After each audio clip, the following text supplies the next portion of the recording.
Gremo sedaj k slovenski dvolični zakonodaji. Začel bom pa s pregovorom Lao Tse, ki je nekoč dejal: če ste depresivni, živite v preteklosti. Če ste zaskrbljeni, živite v prihodnosti. Če ste v miru, živite v sedanjosti. Prvih 15 let svoje kariere sem živel v prihodnosti. Mihajlove misli, moje misli so bile takrat polne načrtov, kaj bom naredil, kaj bom kupil, kaj bom ustvarjal, in ko dobim to, bom naredil to, ko bom končal tisto, pa bom neskončno srečen. Prepričan sem bil, da lahko počnem, kar hočem za svojo srečo, samo ne še zdaj, ampak enkrat v prihodnosti. Prepričan sem bil, da bo vse tako, in seveda moralo je biti vse popolno. Vse pa odvisno od mene, od mojega vloženega dela in truda, da lahko vse to dosežem. Naslednjih 10 let svoje kariere pa sem živel že v preteklosti. Moje misli so bile polne obžalovanja zaradi tega, kar se je moralo zgoditi. Nenehno razmišljanje o tem, kaj je narobe, kje sem naredil napako, zakaj sem obtoževal druge, kaj vse so mi naredili, sem se pomiloval, kaj vse so mi storili, kako mi je hudo, jaz ubogi Mihajl. Prepričan sem bil, da je vse odvisno od drugih. Namreč v mojem življenju ni bilo nič popolno. Življenje se mi je sesuvalo, imeli smo tragedije, delal sem od noči do noči, zaradi drugih nisem mogel narediti nečesa, vse so bili drugi krivi. Lahko bi to storil, če bi mi zunanje okoliščine dopuščale, bi lahko bil bolj uspešen. Imel sem idejo, kako bi stvari morale biti, vendar so me seveda drugi ovirali pri tem uresničevanju. Vse so bili drugi krivi. No, potem je prišel pa COVID. Zadnja 4 leta pa živim v sedanjosti. Moja miselnost je naravnana na poskuse in napake. Preverjam informacije in se prepričam, kaj je res in kaj ni res, kaj je kdo rekel, kaj ni kdo rekel, kaj mi je kdo storil, kaj mi ni storil. Odkljukam stvari s seznama in nadaljujem. Živim za izkušnjo, ne za rezultat. Živim zase, za svojo družino, za otroke, živim za svoje sosede, prijatelje, za državljane in za nas člane Društva za srečno življenje Belis. Zdaj sem prepričan, da smo vsi soodvisni.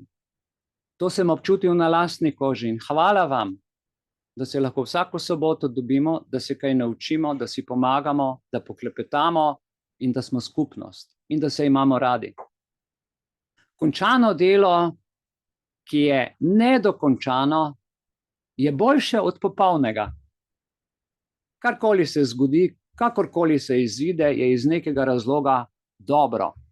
Tudi če se par minut zamudi, tudi če pride do tipkarske napakce, vse je dobro. Odmaknil sem se od zastavljenih popolnih rezultatov, na to pač nimam več vpliva. Preteklosti ni več in prihodnosti še ni. Vse, kar imam, je tukaj in zdaj, sebe in vas. Seveda vas spodbudim, da razmislite o preteklosti in naredite popravke skupaj z mano, ter nove, zavestne in suverene načrte za prihodnost naredimo skupaj, vendar to uporabimo kot orodje za razumevanje, kaj želimo in kaj potrebujemo danes. Jutri namreč nikoli ne pride. Osredotočiti se moramo na danes, ne obremenujmo se več s preteklostjo. Potrebno je sicer razčistiti stvari, jih doreči, razpucati. Pravzaprav bi sploh rekel, z ničemer ni potrebno, da se človek obremenjuje. Zakaj? Zato, ker nam na tem svetu ni potrebno biti popoln. Naše najboljše, veste, je običajno, navadno in to je dovolj dobro. Vse ostalo je obremenjujoče. Običajno je pravzaprav popolno. Osrečuje. Dovolj je, da smo prisotni. Tukaj in sedaj, ko smo skupaj. Uživajmo v tem trenutku in trenutek bo popolnoma naš. Pa začnimo danes v tem trenutku. Za vse nas sem iz zgodovine časa in izkušenj nabral 10 smešnih, nesmiselnih in zelo škodljivih zakonov v Republiki Sloveniji, namenjenih za varovanje, ne boste verjeli, premoženja in življenja ljudi, od katerih sem se včasih, ko sem prebiral, naježil, nasmejal in celo z roko udaril po mizi od ogorčenosti. In ti zakoni so Zakon o nalezljivih boleznih, Zakon o varstvu okolja, prometu, varstvo potrošnikov, Zakon o policiji, Zakon o policijski službi, o volilnem sistemu, financiranju političnih strank, Zakon o medijih, Zakon o medijski svobodi, seveda tudi mnogo drugih. Ampak danes je dovolj za to uro, da se dotaknemo teh. Pa začnimo pri zakonu, ki nam je najbolj pil kri, ki je bil kot pijavka v času covida. Zakon o nalezljivih boleznih. Pod številko 1 od 10, a ne? Torej, ta zakon določa, dobro poslušajte, da lahko zdravstveni delavec, ki se sumi, da je okužen z nalezljivo boleznijo, da lahko omeji svoje delo. Ta določba je problematična. In zakaj je problematična? Ker lahko vodi do diskriminacije zdravstvenih delavcev, ki so okuženi z nalezljivo boleznijo. In zdaj, če se vprašamo komično, kaj je skupnega zdravniku, ki je okužen z nalezljivo boleznijo, in zaposlenemu v trgovini, ki je okužen z nalezljivo boleznijo? Kaj menite, da imata ta dva skupnega? Namreč, če se pošalimo, oba profila lahko omejeno delata po zakonu od doma. Če pa je zdravstveni delavec bil zares osumljen, da je okužen z nalezljivo boleznijo, je omejil svoje delo in se je pač začel kot okuženi ukvarjati s politiko. Drugi zakon, Zakon o varstvu okolja. Ta zakon prepoveduje uporabo plastičnih vrečk v trgovinah, vendar pa ne prepoveduje uporabe plastične embalaže, v kateri so pakirani izdelki, ki jih kupujemo v trgovini. Torej, ta zakon je popolna parodija. Je v resnici le prenese vso uporabo plastike v druge sfere življenja. Torej, v Sloveniji je tako glasi zakon. V Sloveniji je prepovedana uporaba plastične vrečke v trgovinah, vendar pa je dovoljeno uporabljati plastično embalažo, v katerih so pakirani izdelki, ki jih kupimo v trgovini. To je tako, kot bi rekli, da je prepovedano s plastično vrečko hoditi po stanovanju, vendar pa je dovoljeno v njej imeti spravljene stvari. V trgovini so torej ukinili plastične vrečke, zato so kupci začeli uporabljati plastične vrečke, ki so jih prinesli s seboj.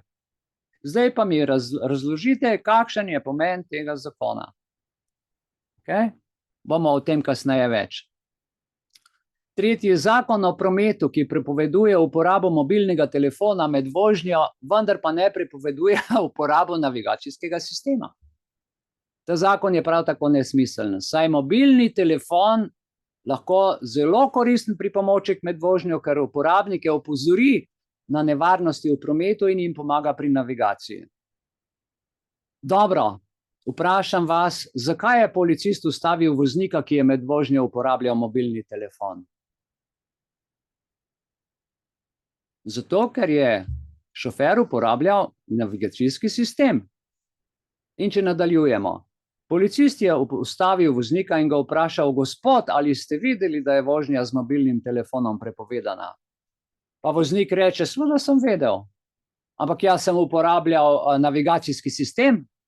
Policist reče: to je pa v redu, gospod, lahko nadaljujete, ni problema. Seveda obstajata zakonita možnost rabe telefona v avtomobilu, gre pa nekako tako. Zdaj poslušajte, zakonita možnost rabe mobitela v avtomobilu. Recimo, da vas ustavi policist in vas vpraša, če veste, da je vožnja z mobilnim telefonom v avtu prepovedana. In voznik reče, ne, nisem vedel, ampak jaz uporabljam telefon skladno z zakonom, da sem snemal vašo policijsko akcijo. Kajti s telefonom je uradne osebe dovoljeno snemati. In policist seveda nima kaj, ker ti pa uradno lahko tudi v avto ali pa iz avta policijsko uradno preiskavo karkoli snemaš. Tako da gledajte, nesmisel na nesmisel. Smo pri 4. zakonu. Gremo naprej. Zakon o varstvu potrošnikov. Prepoveduje prodajo prepovedanih izdelkov, vendar pa ne prepoveduje prodaje izdelkov, ki so škodljivi za zdravje. In ta zakon je res absurden. Saj so alkohol, cigarete, farmacevtski izdelki dokazano škodljivi za zdravje, vendar jih je mogoče legalno kupiti v vsaki trgovini.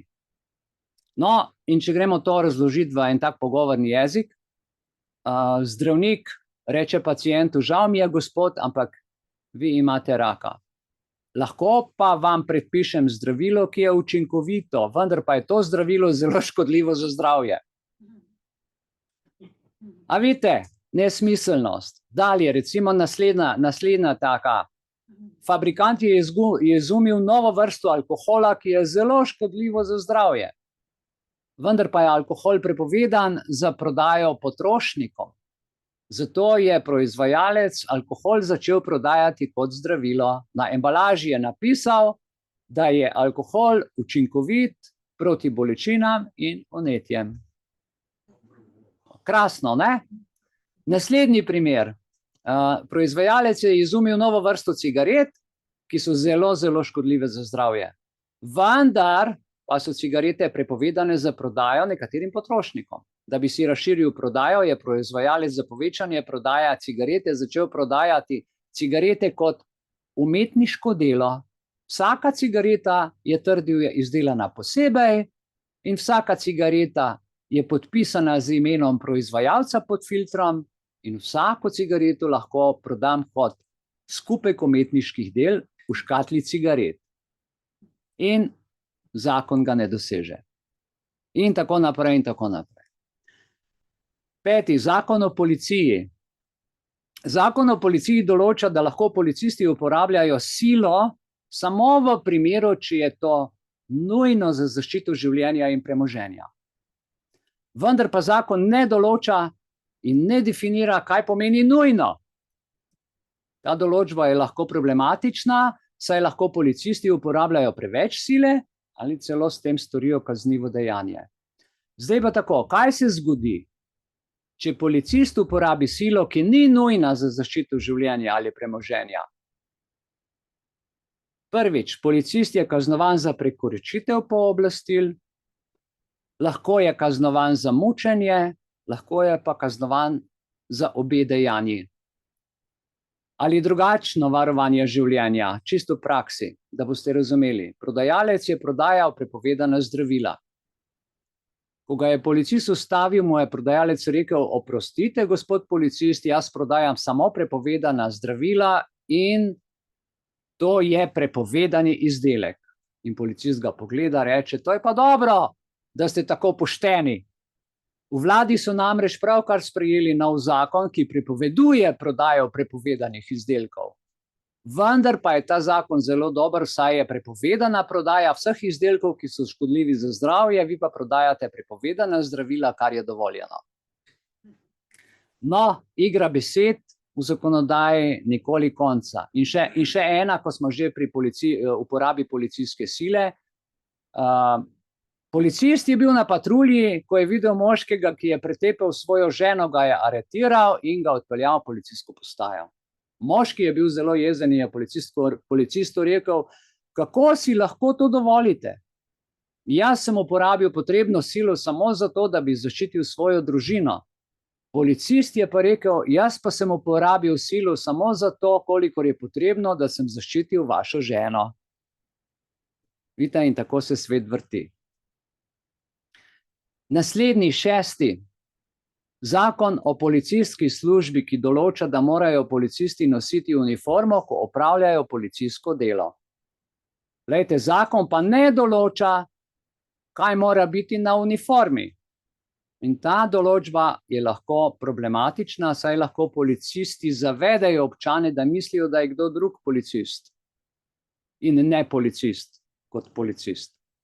Kaj se zgodi, če policist nosi uniformo, ki ne vsebuje nobenih identifikacijskih znakov, ničesar?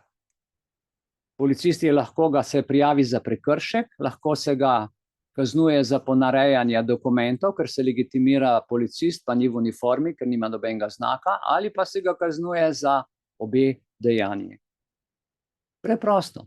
Ampak potrebno je postopek seveda prijaviti. 7. Zakon o volilnem sistemu. Smo spet pri volitvah. Zakon o volilnem sistemu določa, da so volitve tajne. O tem smo vsi seznanjeni. Ampak zakon ne določa, kako zagotoviti tajnost volitev. Ta določba pa je zelo problematična, saj volivci lahko glasujejo večkrat. Ko tajno glasuješ, lahko greš pač 10-krat tajno glasovati, saj te nihče ne vidi.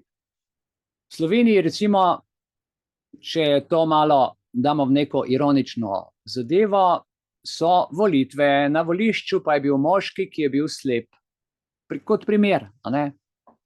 Volilna komisija mu je velikodušno slepemu pomagala glasovati. Moški pa je bil zelo zadovoljen, da je sploh lahko glasoval. Naslednje, kako ne slepim, nam, ki vidimo, zagotoviti tajnost volitev, če zakon ne določa, kako to storiti. Obstaja več možnosti, tako da ostali volivci glasujejo na skrivnem mestu, seveda je pa še ena varianta. Volivec je prišel na volišče in vprašal volilno komisijo, kako pa naj glasuje. In volilna komisija mu je odgovorila, glasujte za tistega, ki bo zmagal. Saj to pa se vendar ve. 8. zakon, zakon o financiranju političnih strank, ki določa, da lahko politične stranke prejemajo donacije od fizičnih in pravnih oseb. Vendar pa zakon ne določa, koliko denarja lahko politične stranke prejemajo. To zna biti pa velik problem. Ta določba je problematična, saj lahko daje strankam, ki dobivajo več denarja, prednost pred drugimi strankami. In kaj se lahko zgodi? Recimo, politična stranka je dobila veliko donacijo od podjetja. Podjetje pa je zahtevalo, da stranka sprejme zakon, ki bo ugoden za podjetje. Ampak samo za to podjetje. Kaj se je zgodilo? Enostavno je, da je temu tako. Stranka je podjetju ugodila in denar obdržala. Lahko pa je seveda tudi ironija parodije. Recimo, politična stranka je prejela donacijo v višini 1 milijon evrov. Donator je bil zelo bogat poslovnež, ki je stranki doniral denar, ker se je strinjal z njenimi političnimi stališči, s programom, z usmeritvami in tako naprej. Vendar pa je donator zahteval, da stranka donacijo porabi za reklamo imena stranke, zato da bi bila stranka čim večja. In stranka je bila neskončno razočarana, saj je denar nameravala podariti za druge stvari, kot na primer za socialno pomoč in pomoč ubogim in pomoči potrebnim. To, kar v bistvu je obljubljala. In od takrat donator ni več doniral nobenega evra več. In kako si lahko politična stranka še pomaga? Recimo, politična stranka je sprejela donacijo od podjetja, ki je bilo v lasti njenega predsednika. To se pravi, predsednik je lastnik podjetja. Donacija je bila zelo velika in je presegala zakonsko mejo, vendar pa je stranka donacijo na pobudo predsednika stranke vseeno sprejela. Tako da je v bistvu podjetje, katere lastnik je predsednik stranke, doniralo stranki in predsednik je odločil, da je to v skladu z zakonom. Čudovito, ne? 9. Zakon o medijih. Zakon o medijih določa, da morajo mediji spoštovati novinarsko etiko. Vendar pa zakon ne določa, kaj pomeni spoštovanje novinarske etike. Ta določba je zelo, zelo problematična, saj lahko mediji objavijo članek, ki je poln, recimo, neresnic, to, kar se dogaja. No, primer, novinar je objavil članek, ki je bil poln neresnic. In vlada je novinarja nagradila z državno nagrado, tako kot so zdaj v akciji Nobelove nagrade za vse tiste, ki so COVID uspešno širili. In novinar seveda je bil zelo zadovoljen. Zaradi nagrade je bil novinar celo oproščen sodnega procesa, kjer je bilo ugotovljeno, da v članku ni bilo nikakršnih laži, temveč samo neresnice. 10. zakon o medijski svobodi, ki določa, da imajo mediji pravico do svobodnega poročanja. Če se ta zakon ne določa, kako ščiti pravico do zasebnosti posameznikov? Kako zaščititi pravico zasebnosti do posameznika, tega zakon ne določa. Ta določba je toliko problematična, ker mediji lahko objavljajo notri fotografije, osebe, ki je bila recimo ujeta v nesreči in tako naprej, razne druge okoliščine. In novinar je objavil članek, ki je vseboval osebne podatke o posamezniku ali pa take podatke, iz katerih je bil posameznik, ga je bilo mogoče identificirati.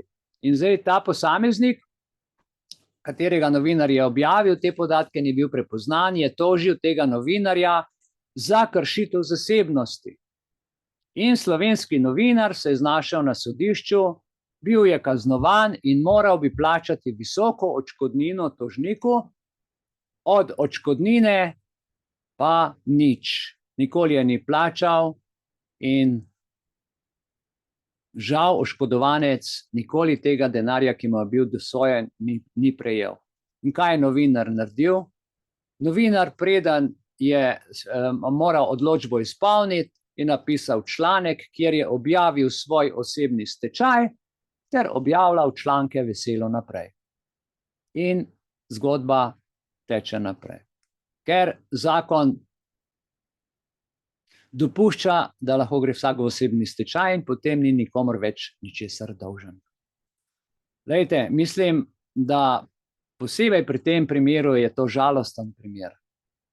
Novinar je jasno kršil zakon in zasebnost posameznika, zato bi bilo smiselno, da bi plačal za to, kar je bil obsojen in kaznovan. Vendar je zelo pomembno, da posameznik, ki je bil žrtev kršitve zasebnosti, seveda tudi prejme tako odškodnino. In je pomembno, da se v zakonu naredijo, se pravi, takšni obhodi, da ni možno se izogniti temu, če nekdo naredi tako velik prekršek. Ti zakoni, ki so nedorečeni, luknjavi, zviti, nerazumljivi, pomanjkljivi, namerno nedokončani, polovični in celo smešni, nesmiselni in zelo škodljivi, ker ne zagotavljajo učinkovite zaščite osebnih podatkov, premoženja, življenja ljudi in pač o čemer smo se pogovarjali. Namesto tega taki samovoljni, določeni in kupljeni, podkupljeni zakoni vodijo, veste, do močne diskriminacije ljudi, do nesreč in do vseh drugih negativnih posledic. Zdaj, to je teh 10 zakonov, nekaj na kratko povedano. Jaz sem si pa dodal, da se bom 2-3 primerov dotaknil pa bolj detaljno. Izmed teh zakonov bomo pogledali nekaj bolj podrobno, pa bolj resno. Torej, če se strinjate z menoj, si bomo za ogrevanje pogledali najbolj nesmiseln zakon v Republiki Sloveniji, ki smo ga nocoj že omenili, zatem pa še potem nekaj drugih smešnih predpisov. Ampak še enkrat se vračam k zakonu, ki prepoveduje uporabo plastičnih vrečk v trgovinah, ko smo že pri zeleni agendi in pri klimatskih spremembah, pri varovanju okolja in izboljšanju našega življenja. Jaz bom še enkrat vam povedal ključni paragraf tega ironičnega zakona, ki prepoveduje uporabo teh plastičnih vrečk. In sicer 5. člen govori o prepovedi uporabe plastičnih nosilnih vrečk, in sicer v prvem odstavku od 1. septembra 2019 distributer na prodajnem mestu blaga potrošnikom ne more brezplačno dati plastične nosilne vrečke. 2. odstavek. Distributer lahko na prodajnem mestu blaga potrošniku za plačilo ponudi plastično nosilno vrečko, ki je izdelana iz materiala, ki je razgradljiv v naravi ali iz materijala, ki je izdelan iz recikliranih materijalov. In glejte, ta zakon ne samo, da je popolna parodija, če glih, ko ga bereš, zgleda zelo resen, ampak nekdo je hotel vrečke prodati in jih prodaja po vseh veletrgovinah in s tem bogato služi na račun plastične nosilne vrečke. No, zdaj pa tako, predstavljajte si, da greste v trgovino. Dobro, moški, ste dobili listek napisan, ker vam je žena napisala, kaj vse, pa recimo 8 stvari, da vam je naročila, da morate kupiti zdaj recimo jogurt, tuno, mleko, sadje, solato, zelje, čips, pa eno neko novo revijo.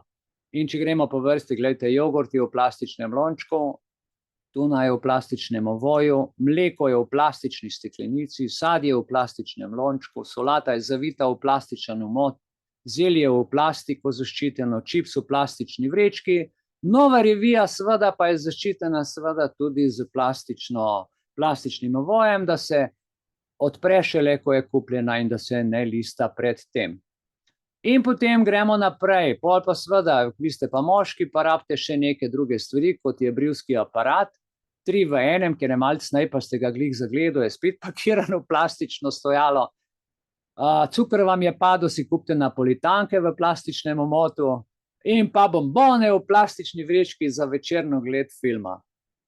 No, in zdaj pridete do blagajne, prosite za plastično vrečko, da bi vse to lahko odnesli domov.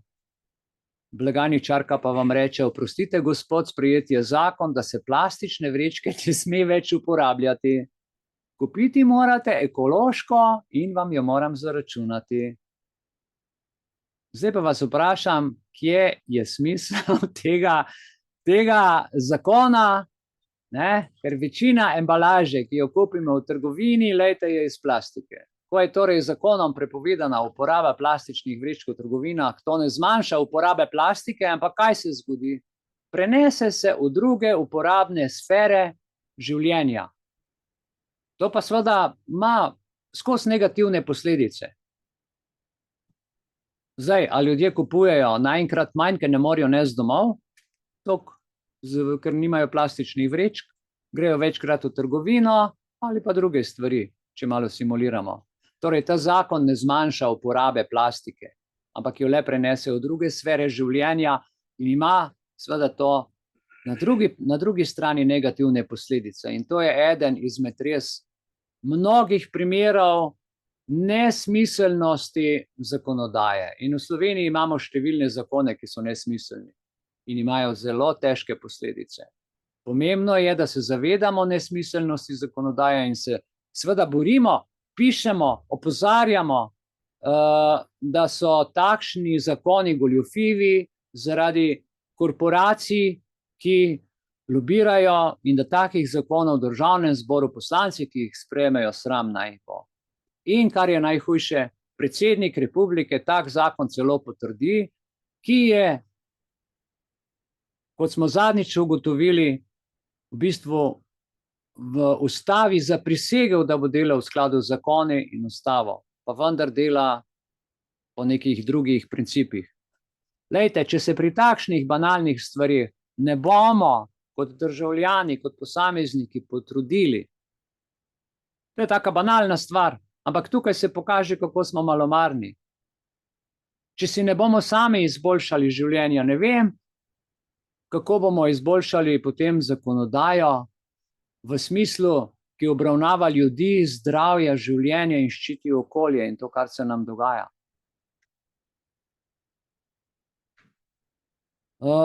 Za začetek torej ta neka ironična, okoljevarstvena vrečka plastična in lahko rečem, bravo naši politiki, bravo zakonodaja, uspeli ste ustvariti zakon, ki je res komičen in totalno neuporaben, razen za firmo, ki prodaja vrečke, ki tudi razgradljive niso in na blagajni služi velike denarce. Na račun zakona. Njemu so uzakonili plačo. Dobro, gremo še na en drug primer. To je pa ZVCP-1, Zakon o varnosti prometa, ki prepoveduje, smo že prej rekli, uporabo telefona med vožnjo, vendar pa ne prepoveduje zakon uporabe navigacijskega sistema. In zdaj, recimo vi ste šofer, vozite avto, se morate odpraviti na pot, na novo lokacijo, uporabite svoj mobilni telefon, da vklopite navigacijo, ko se vam prikaže poziv, da se odmaknete od telefona, ga pa preprosto ignorirate, saj je to nujno, da dosežete svojo destinacijo. In ta zakon je v celoti nesmiseln. Mobilni telefon je seveda lahko koristen pripomoček med vožnjo, saj lahko uporabnike opozori na nevarnost v prometu in jim pomaga pri navigaciji. Prepoved uporabe mobilnega telefona je celo nevarna. Prepoved uporabe je lahko nevarna, ker voznike odvrne lahko od vožnje, če pogledamo z te druge perspektive. Dobro je, da je človek pozoren na cesto, ampak če imaš ti telefon na sedežu oziroma navigacijo in te policist ustavi in plačaš, ker si pač ker si s prstom se dotaknil, da si se dotaknil kraja ali pa povečal zaslon, plačaš pa kazen. In tako naprej, in tako naprej. Tretji primer.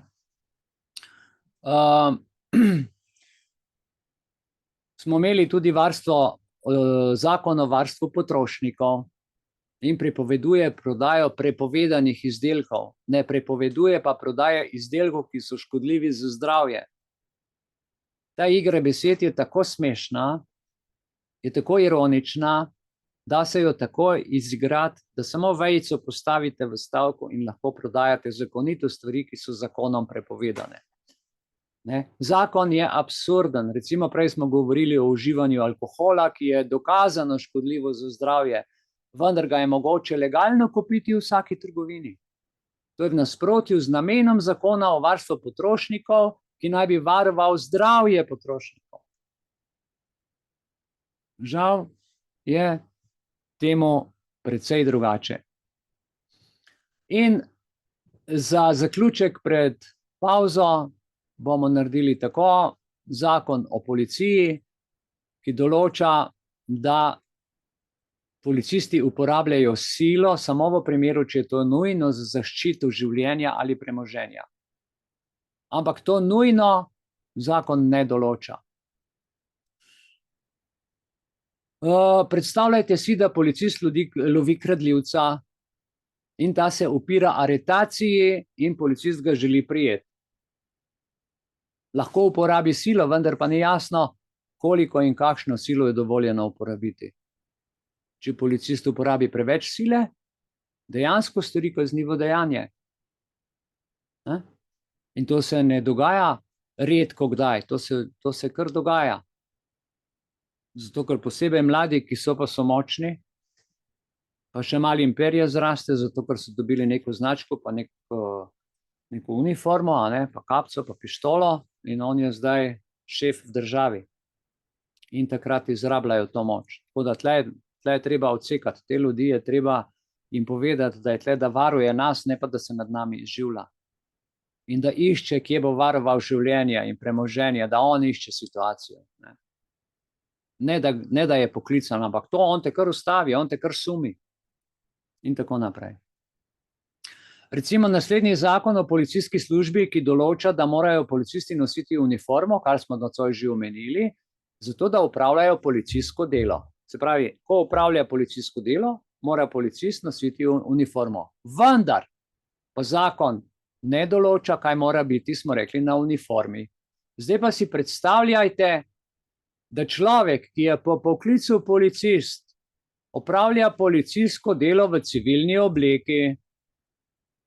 Policist lahko s tem zavede ne samo ljudi, ki so okrog njega, ampak vse občane, da mislijo, da je nekdo drug, saj je vendar v civilni obleki. Pa vendar je po poklicu policist. In to velikokrat povzroči težave, zaradi tega, ker zgleda, kot da se policist spravi na nekoga, potem potegne pa iz žepa značko policija. Na obleki pa ni imel nobenega znaka. In tle je zakon narejen za to, da lahko vohune pošiljajo. In ljudje tega ne vidijo. To res povzroča težave občanom In seveda občani policistov ali pa državljani več ne zaupamo. Včasih celo napadeš policista, ki ni v uniformi, pa niti ne veš, da je policist. In to je totalni zakonodajni nesmisel, če logično razmišljamo. In se s tem povečujejo možnost izvajanja kriminala, policistov v civilni obleki, kar pa seveda danes ni več redkost. Toliko bi jaz zdajle, se pravi, na kratko.